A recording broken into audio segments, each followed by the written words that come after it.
AP CM Chandrababu తమ ప్రభుత్వ పాలనా తీరును ఎప్పటికప్పుడు సమీక్షించుకుంటారు.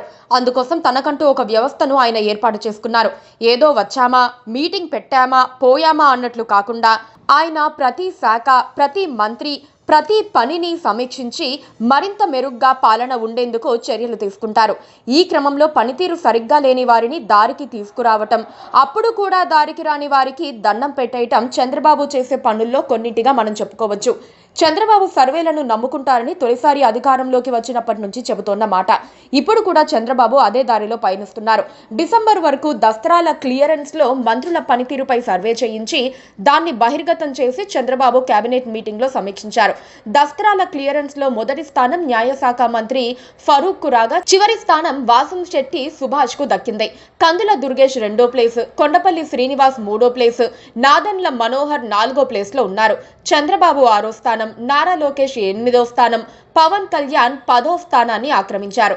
హోంమంత్రి అనిత 20వ స్థానం, రెవెన్యూ మంత్రి అనగాని సత్యప్రసాద్ 21వ స్థానంలో ఉన్నట్లుగా తాజా సర్వే చెబుతోంది. ఫైళ్ల క్లియరెన్స్ ను వేగవంతం చేయాలని కూడా చంద్రబాబు తన సహచర మంత్రులను ఆదేశించారు.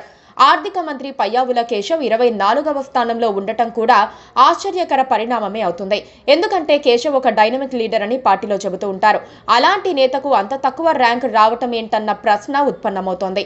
పయ్యావుల కేశవ్ పని చేయటం లేదా, చేయలేకపోతున్నారా, ఎవరైనా ఆయనకు అడ్డుపడుతున్నారా, ఆయన శాఖలోకి ఎవరైనా దూరి గొడవ చేస్తున్నారా అన్నది ఇప్పుడు తెలుగు తమ్ముళ్లే ప్రశ్నించుకుంటున్నారు. అచ్చెన్నాయుడు, నిమ్మల రామానాయుడు పనితీరు కూడా ఏమంత బాగోలేదని తాజా సర్వే చెబుతోంది. నిజానికి ఇలాంటి సర్వేలు చేసినప్పుడు అదే రూపంలో రిజల్ట్ ఉంటుంది. కాకపోతే మంత్రులందరినీ అలర్ట్గా ఉంచేందుకు చంద్రబాబు ఈ రూటు వెతుక్కున్నారని పార్టీ వర్గాలంటున్నాయి. రెవెన్యూ, పోలీస్ శాఖలపై ఫిర్యాదులు వచ్చాయని చంద్రబాబు ఓపెన్ గా చెప్పడం కూడా గమనించాల్సిన అంశమే.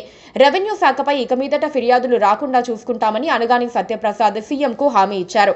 కొంతమంది మంత్రులను మార్చుతారని ప్రచారం జరుగుతోంది.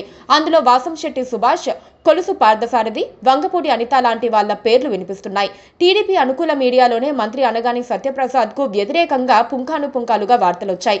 బహుశా త్వరలో చేయబోయే కేబినెట్ పునర్వ్యవస్థీకరణ ప్రక్రియకు ప్రస్తుత ర్యాంకింగ్ బెంచ్ మార్క్ కావచ్చు.